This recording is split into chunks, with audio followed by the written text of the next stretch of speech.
তো বন্ধুরা, প্রথম ম্যাচে কেরালা দলের বিপক্ষে দাপুটে জয় পেয়েছে মোহনবাগান সুপার জায়েন্ট দল, যেখানে 2-0 গোলে জয় পেয়েছে সেই দিন। গোল করেছে জেমি ম্যাকলারেন ও টম অ্যালডার্ট।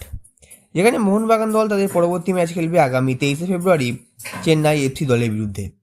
যেখানে এই ম্যাচের আগেই কিন্তু ইতিমধ্যে মাঠে নেমে পড়েছে মোহনবাগান সুপার জায়েন্ট দল। যেখানে মাঠে নেমে মোহনবাগান সুপার জায়েন্ট দল কী কী করলেন এবং পরবর্তী ম্যাচের আগে মোহনবাগান দলে কী পরিবর্তন হতে চলেছে আসুন দেখে নেওয়া যাক।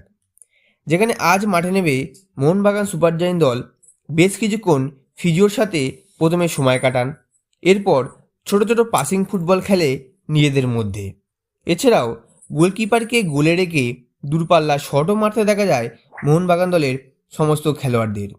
যেখানে Jamie McLaren, Dimitri Petratos, Liston Colaco, Manvir Singh সহ জিসন কামিন্সকেও দেখা গিয়েছিল। এছাড়াও Dimitri Petratos, Manvir Singh, Robson রবিনের সঙ্গে একই সাথে প্র্যাকটিসেও কিন্তু দেখা গেছে জেসন কামিন্সকে।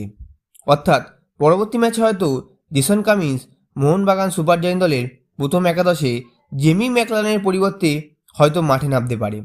তার কারণ প্রথম ম্যাচে জেমি ম্যাকলারেন গোল করেছিল কেরালা ব্লাস্টার এফসি দলের বিরুদ্ধে এবং সেই ম্যাচে দুর্দান্ত পারফরমেন্সও করেছেন তিনি। কিন্তু তার ব্যাকআপ খেলোয়াড় হিসেবে কোচ সার্জিও লোবেরা কিন্তু জেসন কামিন্সকেও দেখতে চায় পরবর্তী ম্যাচে, যে জেসন কামিন্স তিনি কতটা ভালো পারফরমেন্স করতে পারে। এছাড়াও তোমরা এর আগে দেখেছো জেসন কামিন্স এবং দিমিত্রি পেত্রাদশ তারা কিন্তু একসাথে মোহনবাগান দলের হয়ে গোল করেছেন এবং ফুলও ফুটিয়েছেন। সুতরাং হয়তো পরবর্তী ম্যাচে দিমিত্রি পেত্রাদশের সঙ্গে প্রথম একাদশে আক্রমণ ভাগে দেখা যাবে জেসন কামিন্সকে এবং জেমি ম্যাকলারেন হয়তো দ্বিতীয় অর্ধে নামবে। হয়তো বা প্রথম অর্ধে জেমি ম্যাকলারেনকে দেখা গেলেও দ্বিতীয় অর্ধে হয়তো জেসন কামিন্সকে দেখা যেতে পারে চেন্নাই এফসি দলের বিরুদ্ধে ম্যাচে।